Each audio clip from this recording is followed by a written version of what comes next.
સુરેન્દ્રનગર જિલ્લામાં છેલ્લા ઘણા સમયથી ખેડૂતો છે સિંચાઈના પાણી માટે વલખા મારી રહ્યા છે।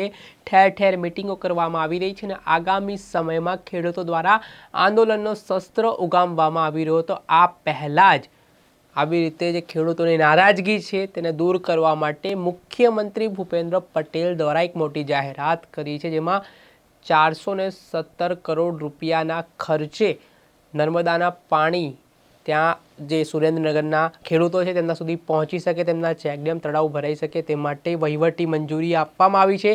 જેને જ લઈને ખેડૂત નેતા રાજુ કરપડાએ ફરી એકવાર સરકાર પર પ્રહાર કર્યા છે અને આખી યોજનાને ચૂંટણીલક્ષી યોજના ગણાવી છે। શું છે સમગ્ર મામલો ને રાજુ કરપડાએ શું આક્ષેપો સરકાર પર કર્યા છે, વાત કરીશું આ વિડીયોમાં।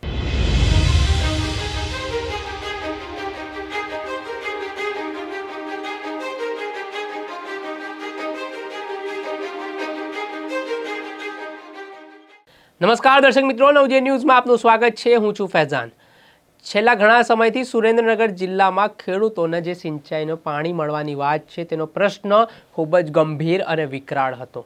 આ પ્રશ્નને લઈને અવારનવાર ખેડૂતો દ્વારા માંગણીઓ કરવામાં આવતી હતી, આવેદનપત્રો પાઠવવામાં આવતા હતા, છતાં પણ તંત્ર દ્વારા કોઈ નક્કર કાર્યવાહી કરવામાં આવતી નહોતી। જેને લઈને આમ આદમી પાર્ટીના જે ખેડૂત નેતા છે રાજુ કરપડા તેમના દ્વારા ખેડૂતોની મિટિંગ પણ કરવામાં આવતી હતી, તેમને આ અંગે સલાહ સૂચનો પણ કરવામાં આવતા હતા અને તેમની સાથે રહીને જિલ્લા કલેક્ટર જઈને આવેદનપત્ર પણ પાઠવવામાં આવતા હતા।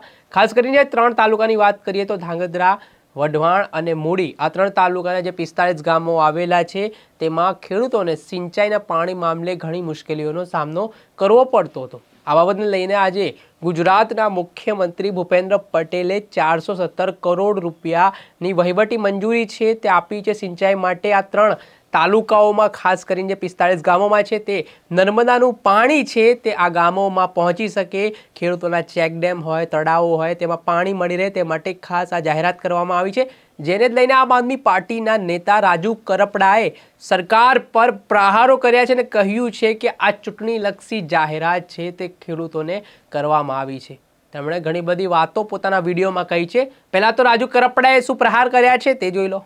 જિલ્લાના 3 તાલુકાના 45 ગામમાં 417 કરોડ રૂપિયાની જે ખરેખર સિંચાઈના પાણી પહોંચાડવા મુદ્દે વહીવટી મંજૂરી આપવામાં આવી છે, ત્યારે ખેડૂતોના ઘણા બધા સરકાર સામે સવાલો છે કે છેલ્લા 2 વર્ષથી 5 તાલુકાના ખેડૂતો સંગઠિત થઈ રહ્યા છે, એક આંદોલનની તૈયારી દર્શાવી ચૂક્યા છે ખેડૂતો કે ખરેખર જો સિંચાઈનું પાણી મૂળી, થાનગઢ, ચોટીલા, સાયલા, ધાંગધ્રા અને વઢવાણના બાકી રહેલા ગામડાઓમાં જો સિંચાઈનું પાણી ન પહોંચે તો આવનાર ચૂંટણીમાં જબરજસ્ત ઇફેક્ટ આ શાસક પક્ષને થઈ શકે એમ છે।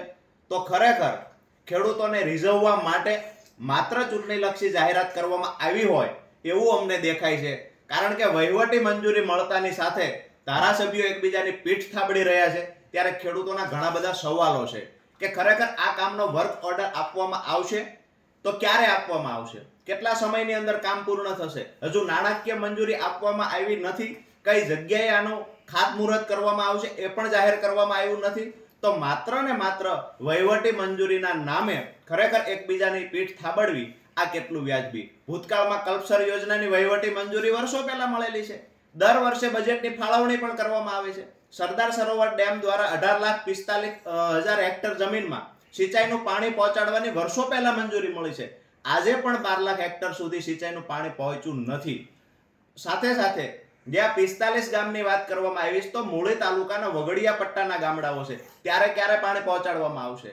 સાયલા, ચોટીલા, થાનગઢ, જ્યાં ખરેખર ગામડામાં ખેતી છોડી અને ખેડૂતો સ્થળાંતર કરી રહ્યા છે, ગામડા ભાંગી રહ્યા છે, ત્યાં પણ પાણી ક્યારે પહોંચાડવામાં આવશે? ખેડૂતોનો સૌથી મોટો સવાલ છે। એની જ સાથે જે સૌની યોજના મારફત કદાચ માની લ્યો કે કામ થશે તો પણ દરેક ગામમાં 45 ગામમાં માત્ર એક તલાવ સુધી પાણી પહોંચાડવાની વાત છે, એટલે કે માત્ર દરેક ગામમાં 20% વિસ્તારને પાણી, એટલે કે 20% ખેડૂતોને જ પાણી પહોંચશે।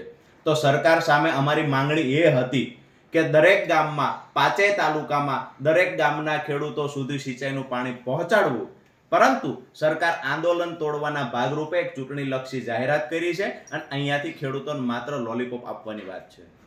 હાલ જેવી રીતે રાજુ કરપડાએ 417 કરોડ રૂપિયાની જે ગ્રાન્ટ ફાળવવામાં આવી છે, પરંતુ તેનો વર્ક ઓર્ડર ક્યારે થશે, ક્યારે લોકોના તળાવ સુધી પાણી પહોંચશે તેવો પ્રશ્નાર્થ પણ તેમણે ઊભા કર્યા છે. સાથે તેમણે નર્મદાની જે કલ્પસર યોજના છે તેને લઈને પણ વાત કરી છે કે અવારનવાર જ્યારે બજેટ ગુજરાતનું રજૂ થાય છે ત્યારે કલ્પસર યોજનામાં પાણીની વાત હોય, સિંચાઈ માટે ગ્રાન્ટો ફાળવવામાં આવે છે, પરંતુ કલ્પસર યોજનાનો લાભ ખેડૂતોને મળતો નથી. આને જ લઈને હવે આ જે આક્ષેપો છે અને જે રાજુ કરપડાએ ચૂંટણીલક્ષી જે જાહેરાતની વાત કરી છે તેને લઈને પણ રાજકારણ ગરમાયું છે. હવે જોવાનું એ રહ્યું કે ક્યારે આજે 3 તાલુકાઓના 45 ગામોના ખેડૂતો સુધી પાણી પહોંચે છે.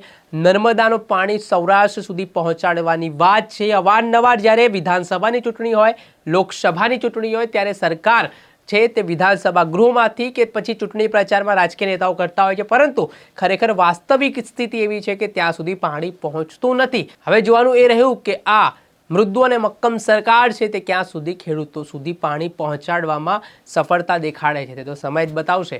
દર્શક મિત્રો, ત્યાર સુધીમાં બસ આટલું. આવા નવા વિડીયો સાથે આપને માહિતગાર કરતા રહીશું, એટલે નવજીવન ન્યૂઝની ચેનલને આપ લાઈક કરી લો, સબસ્ક્રાઇબ કરી લો અને શેર કરવાનું ભૂલતા નહીં. નમસ્કાર.